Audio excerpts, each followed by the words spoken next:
link Avnish will post right now in the chat. It's bit.ly/drip-overview. And there you get to an overview document where you find the link to everything. We will share this in the beginning of every session that we do. But this is the only link you need to remember. And if you click this one, you will find all other links. We know there's a lot of links, but that's why we have this one overview document. We also have received a lot of questions about when the quizzes are due. Since this is a self-paced course, all quizzes are due at the end of the course, which is September 1st, 11:59 p.m. Eastern Daylight Time, so DC time. So you can take this in whatever pace you want. This is a 7-week course. We understand you don't have the same amount of time every week. That's why you can take this in your own pace. And also all live lectures for this course will be held every Thursday, 10 a.m. Eastern Daylight Time. This is the session we're having right now for chapter 2. And just like last week, please ask any questions in the Q&A feature if you joined the webinar live. But before asking a question, please check if someone have already asked the same questions. And if our first answer to that question didn't answer the way you thought of that question, feel free to post it again. But last week, we answered the same questions a lot at the same time, which is not a terrible thing, but you can always see if we have already answered the question in the previous questions.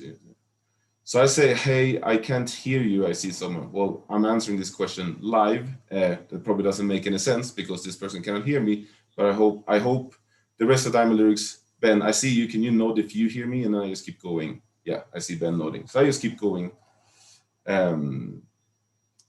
So before, this chapter is divided into 3 sections. I will cover them one by one. But before getting into those sections, I want to make a few high-level points that applies to all of these 3 sections. And so first of all, I want to admit, research is hard. Research is really hard. It's like there's no way around that. But that is the reason why we need to set up a system so the team members have time to think about the quality aspects of research. It's hard. So you don't have time to not have a system for efficient and effective collaboration. And without a system like that, people tend to spend too much time searching for files in project folders, fix errors to make someone else's codes run, searching in old emails for answers to questions, guessing how old versions of the file that generated a baseline report could have looked like. All this can be avoided with a proper plan for effective and efficient collaboration. And you do not have time to not have this because research is hard. We need to have our humans have time to spend their time on the qualitative aspects of research. And this is what this chapter is about. What chapter 2 is all about, especially the 2 sections, a little bit the 3rd section as well, but especially the 2 sections, is all about making sure that all team members spend their time on productive things as much as possible and as little as unproductive things. So the tools discussed in chapter 2 can be summarized in these outputs. So it's like this, a lot of them is just decisions, and some of them are more like proper, like hands-on outputs. But you need to, the outputs we're looking for is like software and programming language decisions, collaboration tools, version control tools, where you store the data, how you set up the files and folders, master scripts, and also data privacy guidelines. So these outputs are different than the outputs that your typical research outputs looks like tables and graphs and reports. But the decision in these outputs that chapter 2 is discussing are very important for you to efficiently get to those research outputs and make sure that you create those research outputs with the highest level quality possible. And the first time you set up tools discussed in this chapter for a project, it will take you some time. However, you can recycle these outputs for all your future projects with just some minor adjustments. So what I mean by saying this is we don't understand if it seems to you, if you're new to some of these things, that this will create extra work. However, one thing that you will hear me repeat today is that you should never reinvent the wheel. I will say it so many times, you're probably going to be tired of it in the end of this presentation. But so if you don't have a system for these things that you see on the screen now that you already like, then you should always start by researching standardized solutions that other teams have shared. And our book and the resources it links to are full of such standardized solutions. So if you don't reinvent the wheel for a project, and if you for every new project just adapt the solution you had from your previous project, then this will not cost you a lot of time. Actually, instead, you and your team will save a lot of time that can be spent on more productive tasks. So we understand if this seems a bit intimidating, but trust us, if you start applying this and reapplying it, you will indeed save a lot of time. Again, don't reinvent the wheel, but at the same time, there's no one size fits all. Adapt the wheel to your context. So we're not going to be able to hand you any ready to go off the shelf solutions. We give you standardized solutions that then you have to adapt to your context. So do not reinvent the wheel, but you will have to adapt the wheel. But don't start at no wheel. You see the person that made a tire to the right in this picture obviously didn't start with a stone wheel into the left of the picture. So this, and the second thing I want to cover before we get into these sections is about code. We already received a lot of questions in the Slack channel for this training about, do you have to know how to write code? So you do not need to know how to write code to follow this course. This course is made for people that also made for people that do not know how to code.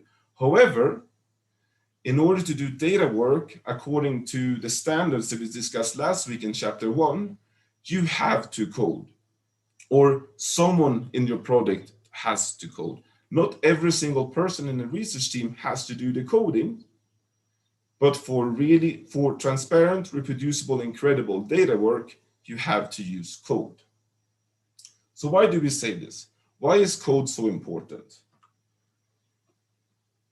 The most important thing with code is results created by code can be made reproducible. So if you give someone the data and the code, then they can reproduce your results. And this is a way to unambiguously communicate what you and your product team members, colleagues, have done to the data.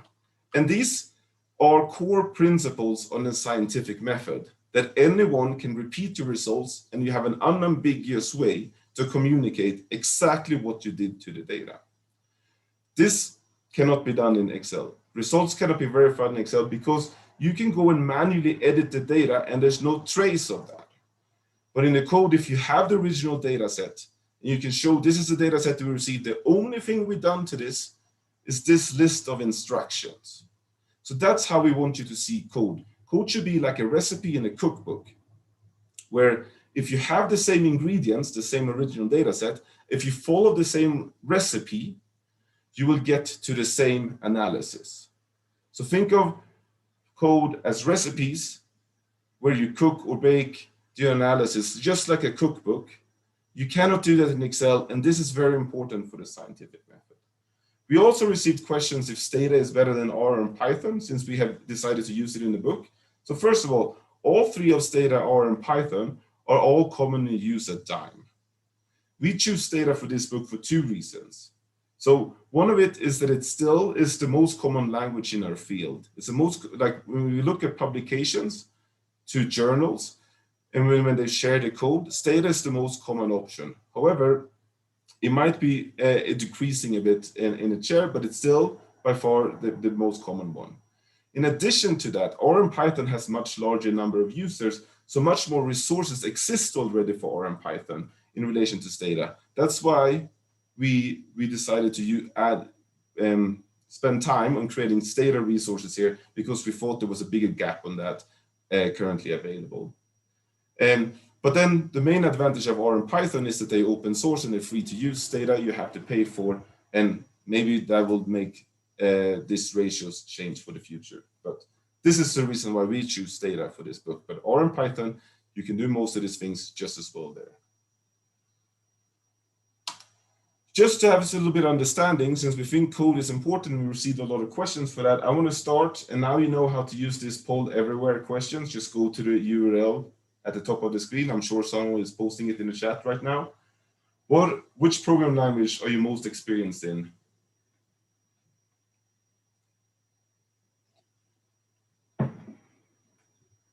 Seems like Stata. We have a little bit of Python.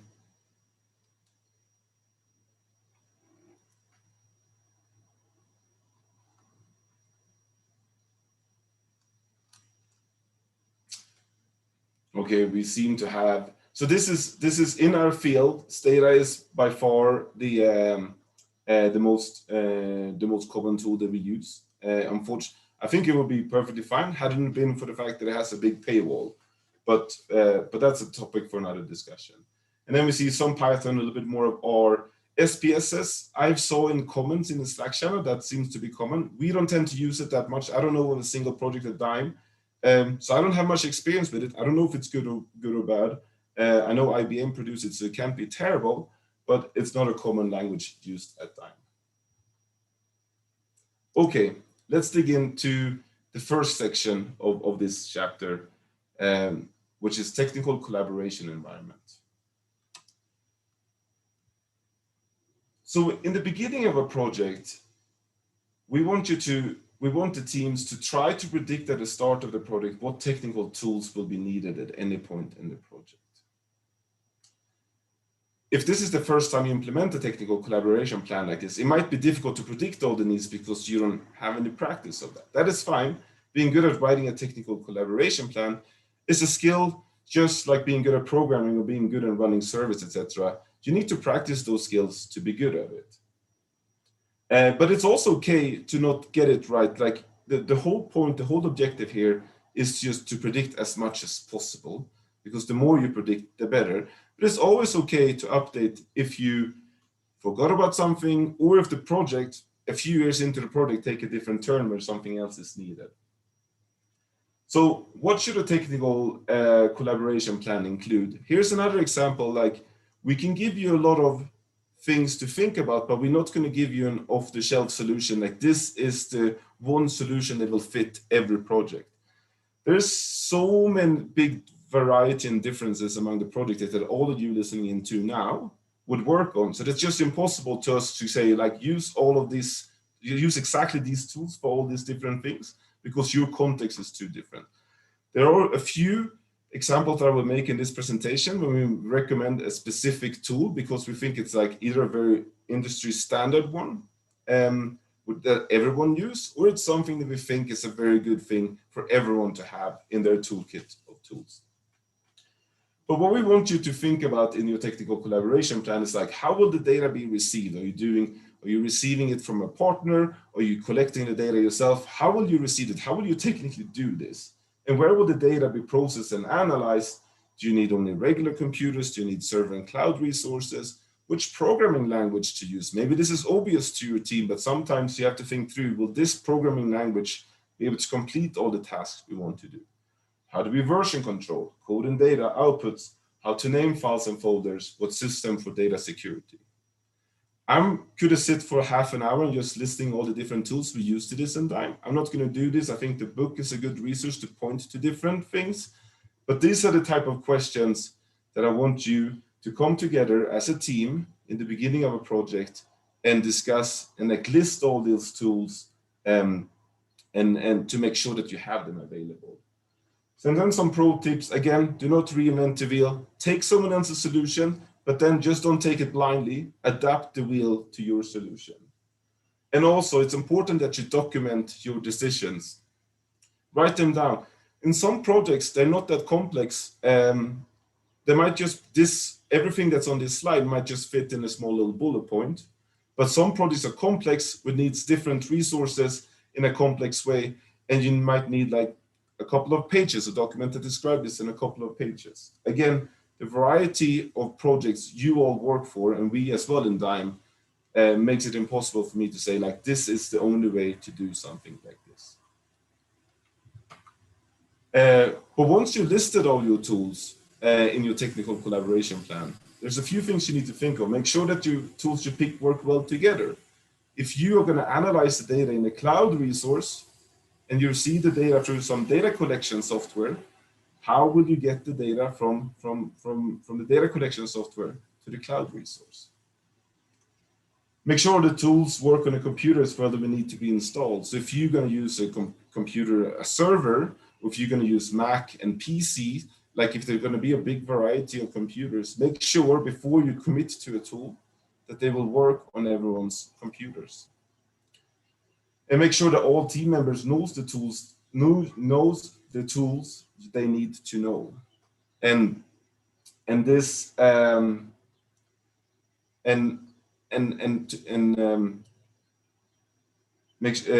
sorry, I saw a question on the screen. I lost my thought. I should close the Q&A. That distracts me. Make sure that all the team member knows the tools they need to know. If you have a big variety of the team that needs to use these different tools, make sure that you have either people are already trained in this, or if people make sure that there are trainings for people that they can access. There's more and more open source trainings. We providing this training open source. We will provide it available, make it public, and there's more and more of these tools. Make sure that they have something that people can get introduction to if there's tools they don't know. Finally, if you're using a non-free tool, decide how it will be paid throughout the project. Who will pay for this? Will you have a source so you can keep paying this for the duration of the project? If you at some point run out of a free trial, if you at some point end up having funding for this tool, that can be a problem. The question that I saw was about version control. What do we use to do version control? And I knew it was the next slide, and somehow that threw me off. I don't know why. So as I said, in this presentation, I decided not to go into too many specific tools as they make so difficult to make general recommendations. They will fit the huge variety of projects that all of us work on. But Git and GitHub is used as version control tool and collaboration tools on technical documents such as code. And this is such a big industry standard that I'm super happy to go in and make this specific recommendation in this presentation, because every single software that you're using, Zoom that we are using now to have this webinar, or some of you might look at it at YouTube in the end, all of it is using Git. And Git is a tool for version control, and GitHub is the biggest host of that. I won't get in too much in the difference of this. We have a GitHub training that's linked to in the reading materials for this week. But this is by far the biggest tool for software development, and now it also becoming the biggest tool for code development for research. And we strongly recommend this one. GitHub provides many great features to document coding decisions as you're making them. I think that's a very important feature of Git. It's very conducive to document everything as you go, and then it won't take that much of your time you don't have to sit down on one point in time and just make all your documentation. GitHub kind of makes you do that code documentation as you go. We agree that there's some upfront cost to learn, but the benefits of using Git, it will accumulate over the years if you intend to work in the field with code. And this has been the standard in the software development for 25 years, and people are so happy with it. So this is also going to be the standard for a long time, also in research. It's usually a risky thing to make prediction about technical tools in the future, but the one when it comes to Git, that's one that I make and when I dare to make the prediction that Git will also be used in 10, 15, 20 years in our field. And as I said, like Git is used for like technical files such as code, but it's not meant to use for data. It's not as good for data. You can use it, but it's not made for that, and it's not going to be optimized. I'm not going to go into too much about that, but just to see how it fits into your workflow, if you securely back up your original data and create all outputs, if you securely back up your original data and create outputs with code, then all outputs are version controlled if you also version control your code. So you don't have to version control all the outputs and the data. If you keep the original data, the raw ingredients for the meal we're cooking with this code, and then we version control the code, then we can go back and create all versions of this output because we can jump back and forth with the code. Fortunately, there's not more time to like talk about how Git and GitHub works in this presentation, but maybe you have a little bit of a flavor what this is used for. And it's such an industry strand that I think it's worth for you all to learn. The second section of this chapter is organizing of code and data. So if there's one thing I want all of you to bring with you from chapter 2, then it's the importance on deciding on a folder structure and a file name convention. I think in my experience, this is the biggest productivity killer we have identified in the projects we support in Dime. And also I should admit, like in the projects that I worked on many years ago before I had learned this lesson. And so the biggest productivity killer is bad file and folder organization. So it's hard to keep track of the communication without a system. And it's very difficult to keep track of it in a multi-year project. You might remember where the files are located now and what the folder structure is now. But if you look back at something you did 2 years ago, you usually don't remember this anymore unless you have a well thought out file and folder organization. And I would say it's impossible to keep track of this so it's difficult if it's just you, and if it's multiple people, it's impossible to keep track of it in an efficient way. You will just spend a lot of time digging through folders and files to find the file you're looking for, to then realize after a while, like this wasn't the file and you have to go back and look for it again. This is very important that you have an efficient file and folder organization. Setting up and using a file folder organization. One thing we want you to do is separate out management and data work. Management files such as budgets and contract and such like that, they have a different requirements that the technical files we do data work with, such as code. So we want to version control everything in the data work. So we have that in a separate folder. We use Git for that. But a project management file such as budget, we don't apply the same tools to. So the first thing we want you to recommend, make excuse me, a high-level distinction between the project management and the data work files. And use a folder template. You might like the folder template you use. You don't have to use ours, but one way that we did in order to make this easier to start adopting in Dime was to create a stata command that sets up the folder structure that we recommend. You don't have to use this folder structure. We like it. And the most important thing is that you use a folder structure and the rest of your team sticks to it as well. Use a master script. I will cover that a little bit, and you read about it in the book already, and I will cover that a little bit more on the next slide. Use a master script to guide team members to the data work folders. So the master script runs, it's a file that you can run to then run all other files that runs all the computations and data cleaning and everything that you need for your project. But since that runs everything, you can also be used as a map for someone new to the project to figure out where all the files are and which order the files should be run. Again, so this is like, if you have each code script to be a recipe for cooking a single dish, the master script would be like, how do I do this big feast of 10 or maybe 20 different dishes? You start with this and then you do this, and this is the order you do this. So one regular code is a recipe, a master script is more of a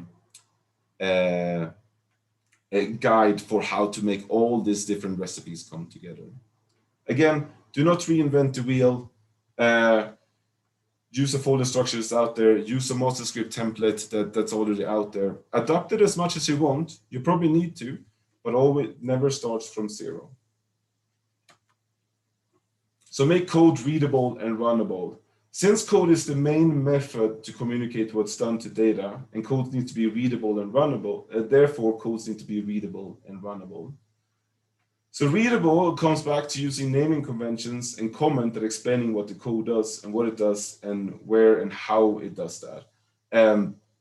You see in the file, you see these green lines. If you're familiar with Stata code, you know what this is. Explain everything. This is the main way we as researchers communicate to other researchers what we're doing and why we're doing that. Make that document be just as good as a report that you're writing. You want to explain this. This is an important part of explaining what you and your research have done. So make sure it's readable and understandable to other people. You will find Appendix A of the book includes a lot of guides for how to make your Stata code more readable. And also, in order to make code runnable, for other people. I think this is where the master script is also very important. It's because you can set the file paths and harmonize settings. So one thing that we strongly recommend, especially if you're using Stata, a little bit less so if you're using R and Python, is that you should use what we call absolute and dynamic file paths. Those are file paths that always starts from the very, very beginning. Those are not relative file paths. It should not start from a relative position. A lot of you coming from Python, you might think this is weird, but when it comes to data work, and when it comes to research data work, we think this is a good practice. One of the reasons we will talk about that in a second as well is that we might have an encrypted folder in a different location on our computer, and that will be a different location depending if you have a Mac and a PC. There's going to be small differences and files to be accessed which is outside the relative path of this folder. And the only way to properly do that is to have a dynamic and absolute file path. The book describes it a little bit more, but you can see here in line 18, 19, 20, this is where how we do this. We dynamically set this. So depending on who runs the code, the file path will be slightly different, and we make sure to access the exact right file. In Stata, there's this command cd that allows you to set a relative file path. We have seen a lot of errors with that, so we strongly recommend you to not use that because those relative file paths are implemented differently than, for example, how they work in Python. So a lot of this is a practice taken from other languages, but implemented in a different way that have made it error prone. So use our absolute and dynamic file paths. Next question. I see someone have already answered. I just want to see, like, so we've covered a lot of these things that we think is a big obstacle to productivity, but we also want to understand, in your experience, which of the following is the biggest obstacle to using your time productively?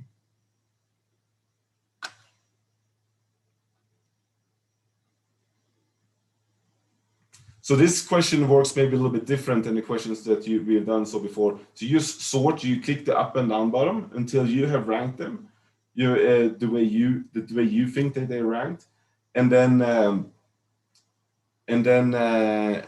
once you have the ranking that you like, you click submit, and then we will see, and then Poll Everywhere is calculating the average of everyone's. Now I can bring up the Q&A window. So I have a question here. Is there any standard to make code readable? There's a lot of principles. I don't know if I would use the word standard here, but there's a lot of principles using comments, using name conventions, and then using white space to also explain. And then all of this is, I think we spend a lot of time to cover in Appendix A in the book. So I think this will be the best resources for that, and we included a lot of examples. And I think one thing that we do at Dime that I think has been like a great exercise for making code readable is the redo code review. Every quarter, each team submit their code to a pool, and then someone else, another team, gets to see their data, get to see their code and see if they can rerun their code, and then see if they understand what the code is doing. And I think this have really increased the level of readability of the code that we do at Dime, because if you're used to reviewing other people's code, you will soon learn what makes code easy readable or not. So I think that, like, review other people's code. There's a lot of replication packages that made available. Go and see that. See if you can read the code, and like if you don't understand what the code is doing, why not? And then think of that when you're applying those, when you're writing your own code.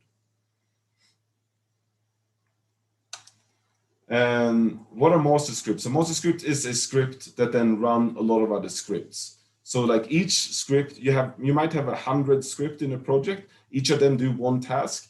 Many of them need to happen in the right order. And therefore, you have a master script that runs them in the right order. That's the main feature of the master file. But since that is the file that everyone runs in the beginning, it's also a great place to harmonize settings and also set file paths so that people can collaborate on your code. Yes, I see Ben is typing an answer. Yes, I said do not use CD in Stata. We've seen a lot of errors with that. People overwriting files in different places. Relative file paths, the way they use in Python and many other programming languages, starts from where you execute the code, not when you have the CD. That is the reason why, that's the difference in Stata that makes relative file paths quite error prone. So that's why we haven't used this. And I'm sure Ben wrote more details there in answers. And I see Avnish is answering the last question as well. You have to install IE folder by installing IE toolkit first. If you find the wiki article for IE folder will, if you go to DynWiki and search for IE folder, it will explain how to install this project. Okay, so understanding someone else's folder structure is number one of your choice as well. And I do think this is like, this takes a lot of time if you don't have a system for that. Making someone else's code run on your computer, that's another big killer of productive time. Remember which files for which task, number 3. And then making sure there's no mistakes. That takes a little bit of time. Like one of the examples for this is like conflicting files in Dropbox if you're using that, and then make sure software choose projects run on everyone's computer. I think number 5 here is for a small project, that doesn't tend to be an issue, but the bigger the project are, the more people, the more different types of computers you're using. This could be a big one, but it's rare, but when it's happened, it could be a big one. The last section in this chapter is about research ethics and data security. And what I want to start with is a little exercise, but I want all of you to read with me 3 times out loud or yourself, if you can, where you're sitting, this quote: "My time and my career are not more important than the privacy of the humans participating in my research. My time and my career are not more important than the privacy of the humans participating in my research." And last time, my time and my career are not more important than the privacy of the humans participating in my research. This is something that I think that our field haven't been great at previously. And I think it's a great thing that like now there's a big push for data privacy also in research work. So these humans, they have volunteered the private data to us. And in return, we have to take action to protect that data. And your time and your career are never more important than that. That's something that I want you to remember as you go forward. And then there is great ways to protect the privacy of the humans participating in data. We just have to learn them and adopt them. But before we go, like the first thing we need to do in order to make sure we do research ethically is that if there's any way a human can be affected by your research, doesn't mean that you need to collect data on them. That means that you, in any way they're affected, like anything that you do as a research activity, your treatment assignment or anything can affect these humans. If there's any way they could have an impact, doesn't need to necessarily be a negative impact or like you don't intend for it to be a negative impact, just any impact whatsoever. You need to apply and obtain an institutional review board's permission, an IRB. And these are experts, and like you might see them as a little bit of a hurdle to overcome, but we want you to see them as an expert that can help you make sure that you do your research ethically. So some things are standard across all projects, like encrypting data and stuff like that, but the IRB, you should see it as like a helpful tool that dictates what is needed in your specific context. These people are experts. They reviewed so many projects. They will able to give you a lot of advice on how to make sure to do your research ethically.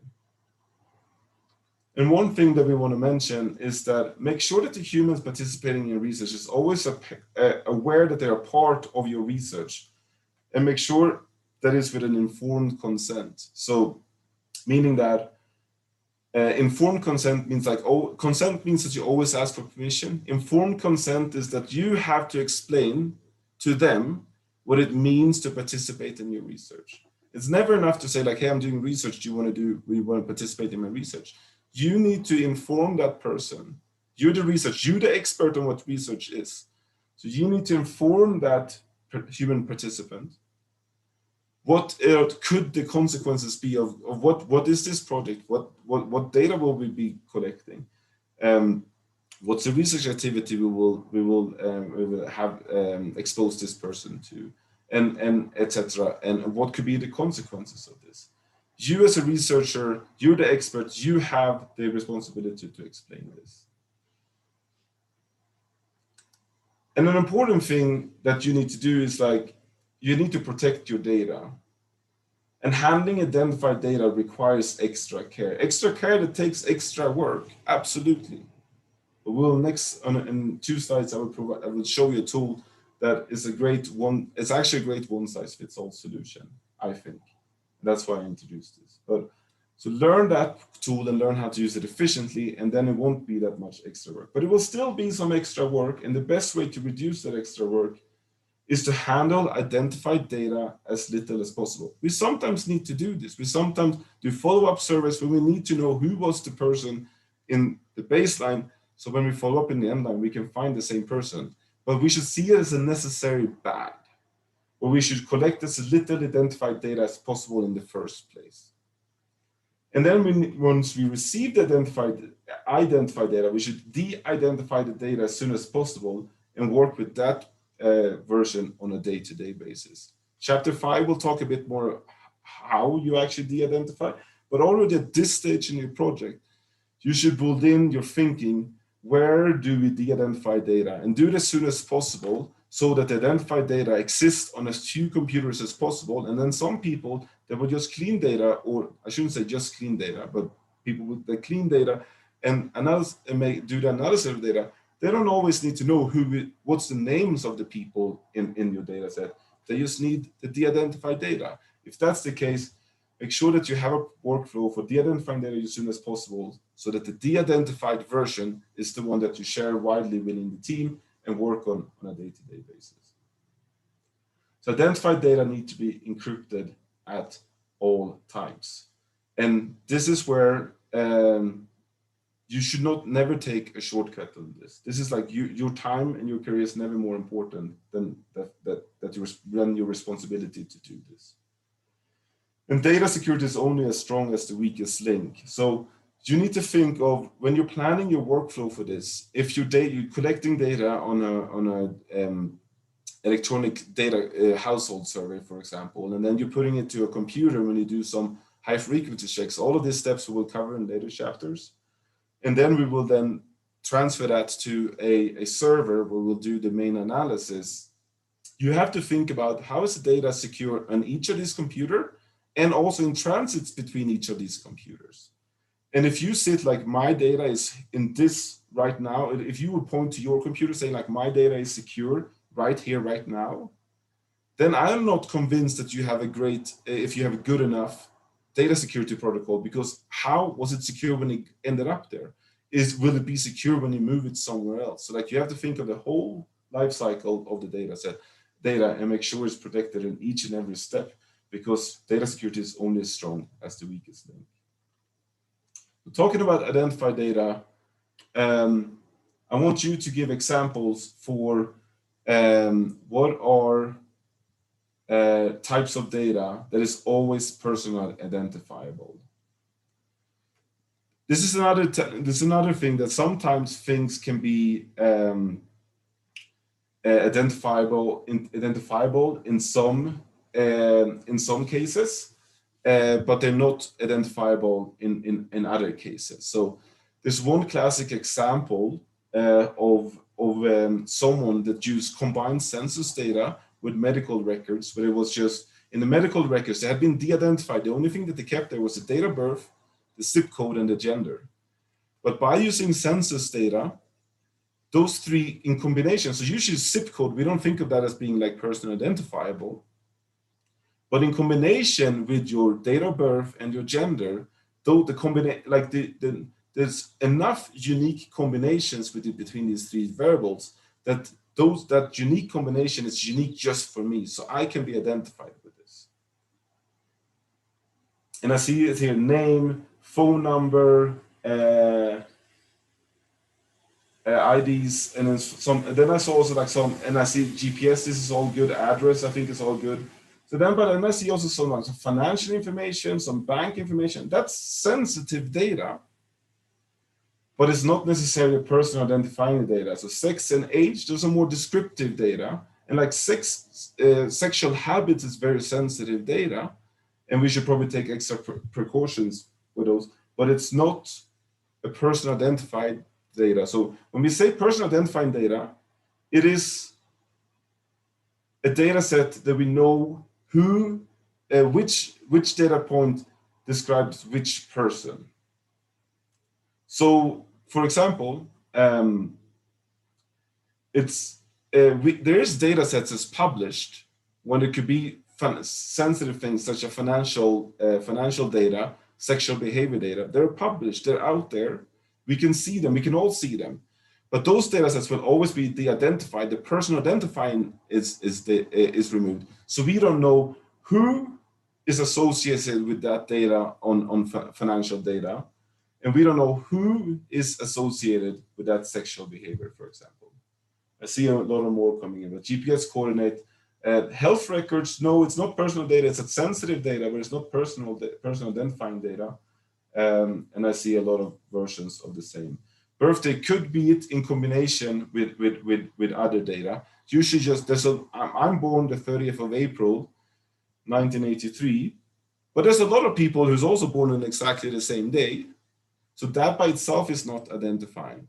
However, if you start giving my zip code and my gender, then that in combination, those are person identified data. So you will always have to think through what could make this identifying, what combinations here. This is a difficult thing, but we have more resources about how to do this as well.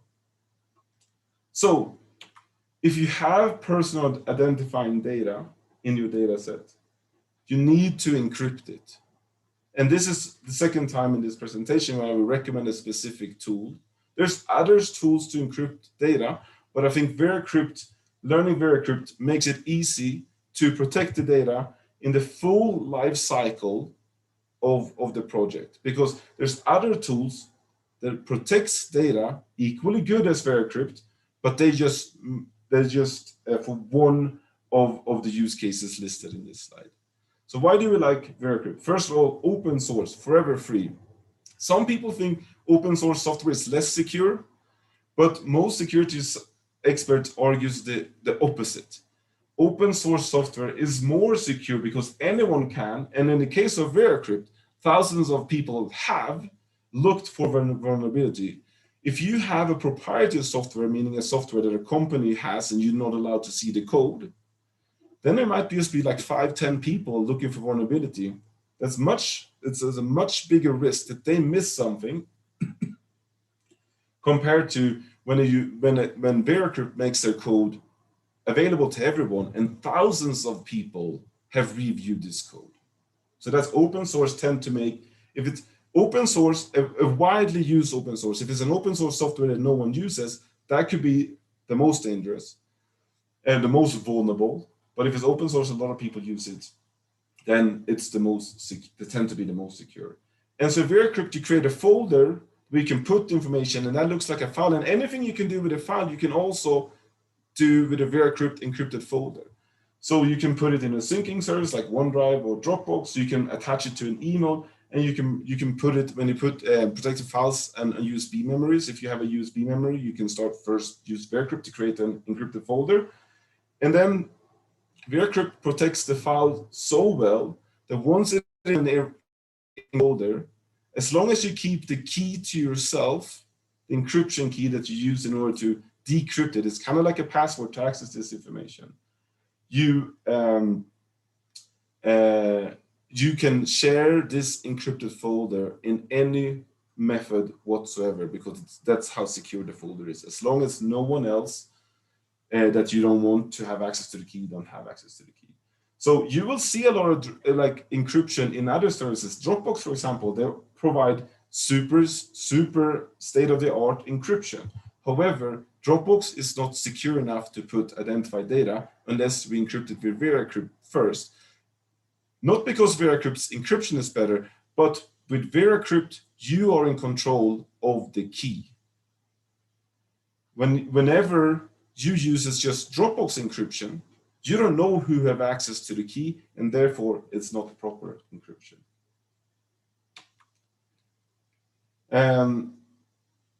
Here's the research team task division. It's also in the in the summary for this chapter. I'm not going to read through everything, but the high level here is that the principal investigator or the TTL task team leader, that we call it here at the World Bank, is usually responsible. Like the high level takeaway here is that the PI is the one who is responsible, that this is done, that these decisions are made, that we talked in chapter 2, and this is he or she is ultimately responsible if there were to be there was ever an error.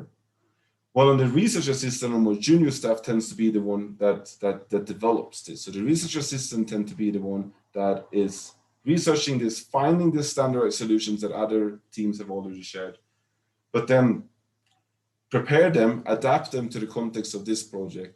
But then ultimately, it's important that if you are a PI listening to this, you need to sign off on this and make sure that you have understood and made sure that this works your context. But if you're a research assistant, it's very important, even if you have developed this, make sure that your PI signs off of this, because you don't want to have that come back to you if anything goes wrong. That's why the PI is paid more, because they take more responsibility to make sure everything is fine. Applying this lesson to your project, there's a longer version of this already published on OSF, with a checklist for all these kind of things.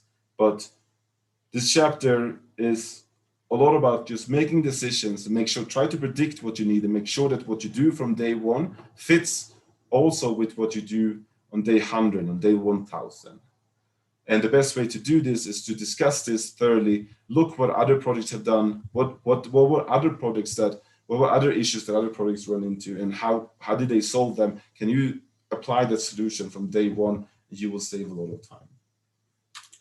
I'm going to bring up this is the last slide that I have. We have a few more minutes, and I'm happy to answer more Q&A questions. So the first question is, what happens if you lose the key? When it's proper encryption, there's absolutely no way to restore the data if you lose the key.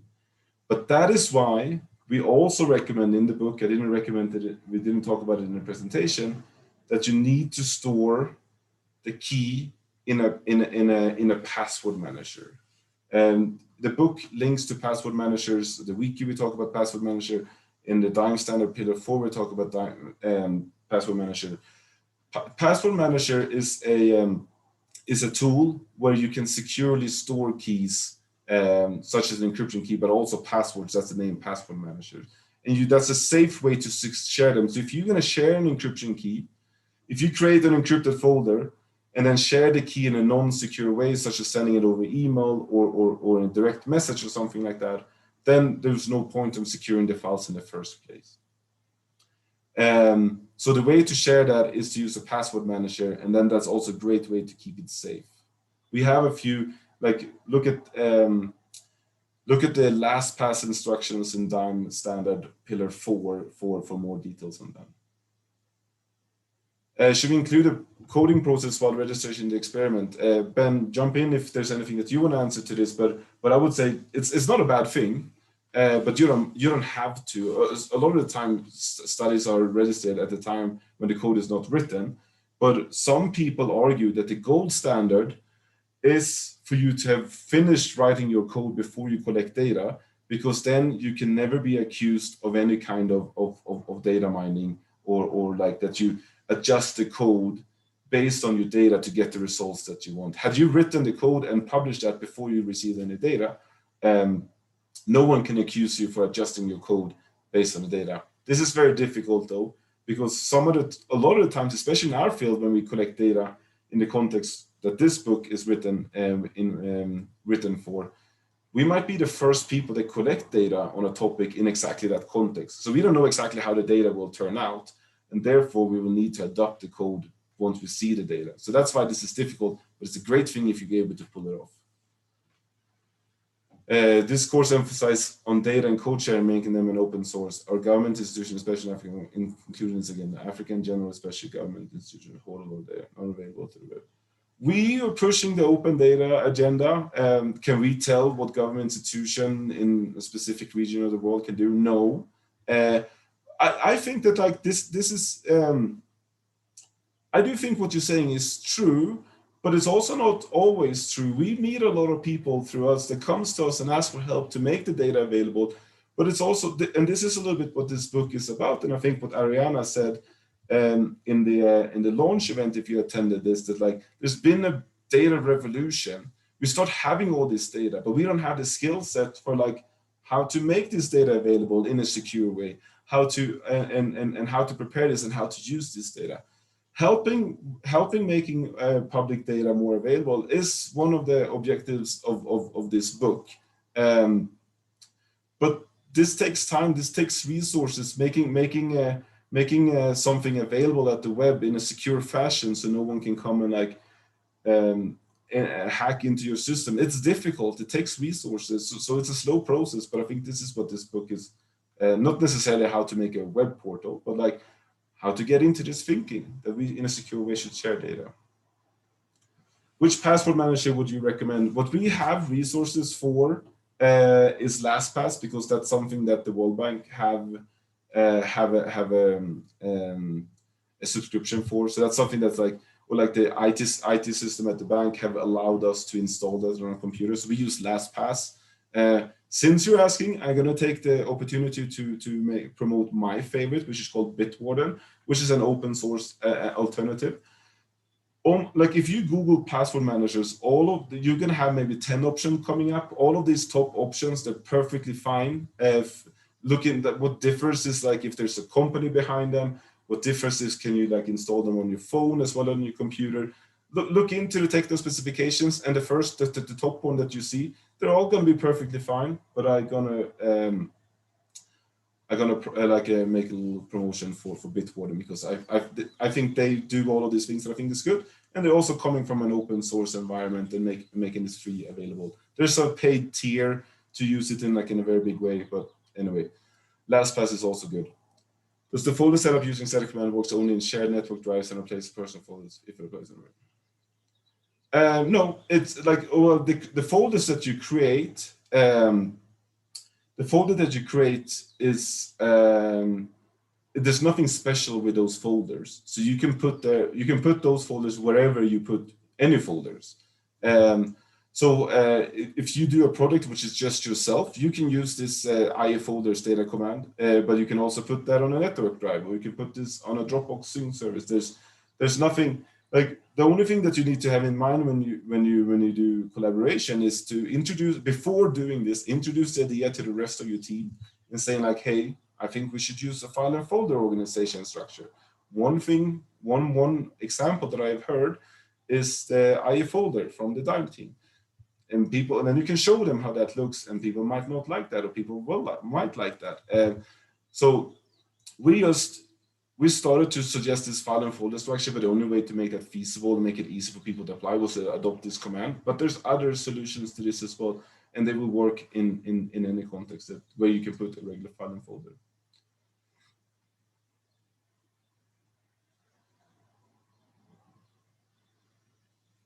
We're almost hitting the top of, can I use the link for the alternative for password? So in Dime, if in the reading list for today, you will see links to Dime Pillar 4. That's where you should, that's where you will find links to guidelines for how to install LastPass, and there's links to where you find LastPass from there. When will you run this course again? We don't have any plans on doing this right now. One reason we're recording this right now in order to not have to do it in the very near future, because if someone asks for it in a couple of months, we will share the links to recordings. But at some point, we might do this course again. It's very likely. We don't have any plans for it right now. Is GitHub a free software? It's one of these, what's called a freemium, where there is a free tier where you can absolutely use the service, but then you can also pay for additional services. So for all the purposes we talked about now, a lot of teams using the free tier of GitHub. There's some tools that we like. We pay for GitHub because there's some tools that we like. If any one of you is familiar with GitHub, like the network graph and draft pull requests and things like that. However, are those needed to do the stuff that we talked about today? Absolutely not. So you can definitely try out GitHub for free. But there are some features that we think are neat that's only included in the paid version. How does data and code sharing work for management science researchers considering management science research are not necessarily technically inclined?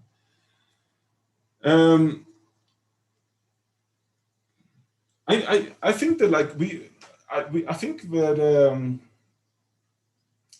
a lot of researchers are not technically inclined. I don't think that should stop us from making compromises on what we think is needed to do data of the highest level of quality. Someone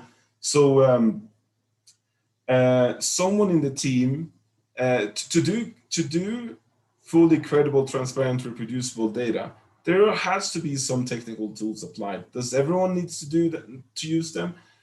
No, but does that mean that like people who doesn't understand these tools are not allowed to do management science? Like no, but it becomes difficult to make science reproducible and credible and transparent in the way that we promoting if they're not using this. And a lot of the tools we've tried to write, it is technical, so it's not going to be possible to write resources that's completely non-technical.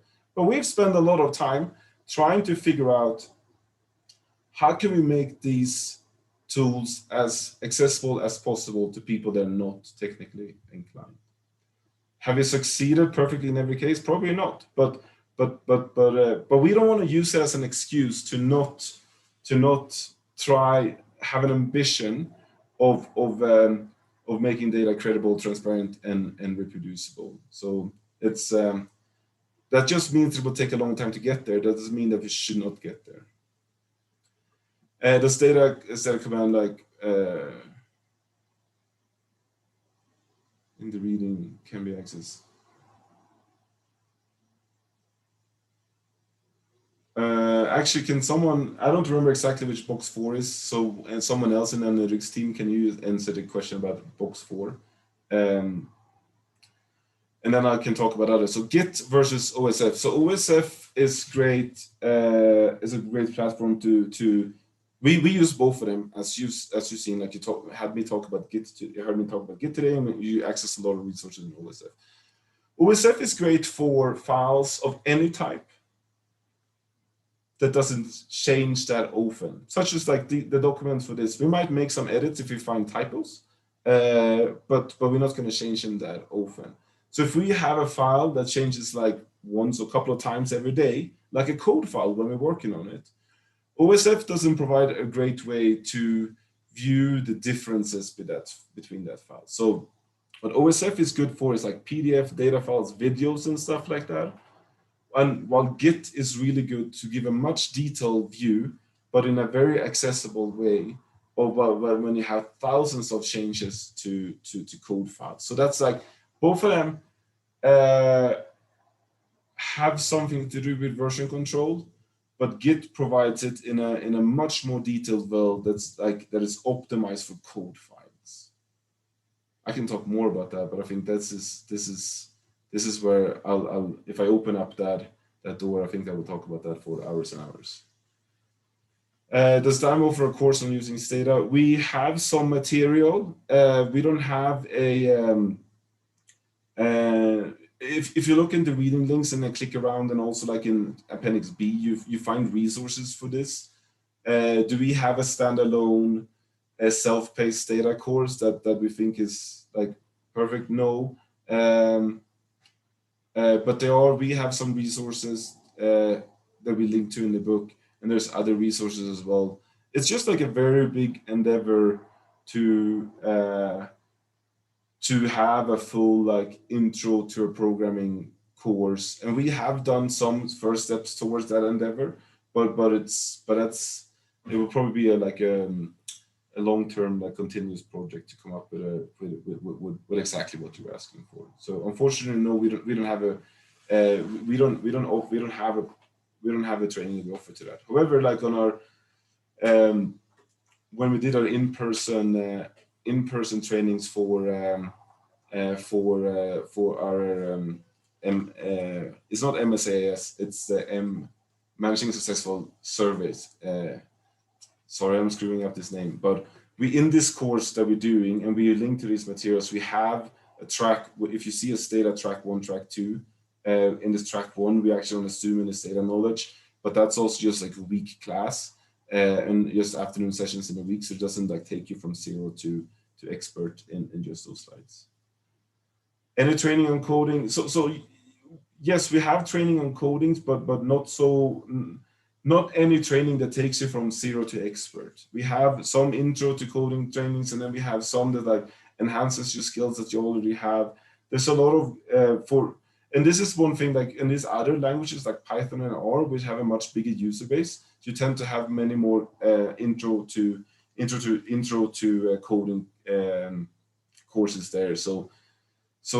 But this is like, since data has a much smaller user base, it's not enough, and it's not the same amount of people producing trainings for this. So that's why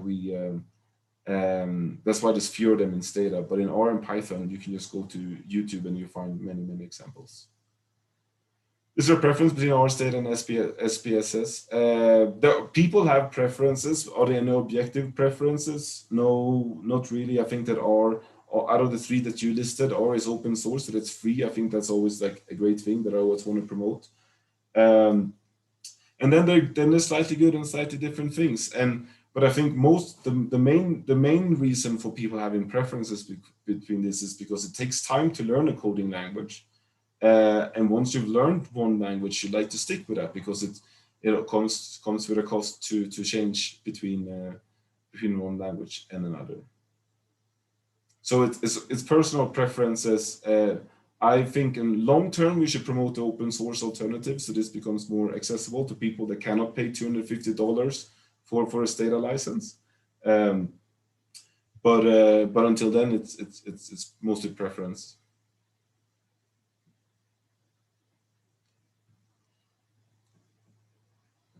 What's a typical lifetime of development research data before they are purged? So this is like something that's getting more and more attention, and something that we in Dynamics have pushed a little bit for, but like research have pushed back a lot from. But like at the World Bank, there's now a chief privacy officer that also pushing a lot for this. What this question is about is that if we collect identified data, we shouldn't sit for it for the rest of the rest of eternity. So our field of research is now battling out where we will land and what is the recommendation for how for data should be purged. Like a lot of people who works with the data privacy advocate says just 1 year, and then we have to delete all the data. That's probably not going to be where we land with this, because a lot of research projects they do one baseline today, maybe do like a follow up in 2 years, and they need to keep those. So like, where is this going to be? And I do think it won't land in a specific rules of thumb, but it will probably, you have to justify how long you need this data. How long are you going to sit it, and then before you commit to delete the identified data. So if you run a project over 10 years, you need to justify why does this need to be run over 10 years? And then how long after those 10 years of the data will you sit on identified data before you delete it? And you need to justify all of those. But then you can keep data, but there has to be the identified data. But I see Maria's also like working a lot with, she's in a working group at the World Bank for this. So I'm sure that she's adding some information as well. But these days when you just kept identified data forever, because just in case, those days are soon over. You need to justify why you're keeping the identified data. And that should be a part of your informed consent. When you're telling someone, we're going to collect data, would you want to participate in our data? We're going to collect data. You should also include for how long will you keep this data. I don't see any more questions. It's 5 minutes past the hour. So unless someone else in Dynamics want to jump in and make a comment, I think that we close the session today. And next week, we will talk about decisions that you make more specific to your product, and specifically about the data. And I will be back and holding that session as well. So you will have to stick with me for 2 weeks in a row. I don't see anyone else in analytics unmuting, so I will stop my slide. Oh, thanks a lot. You're welcome. I will stop my sharing. Stop sharing. And I will end this meeting. Actually, Luisa, can you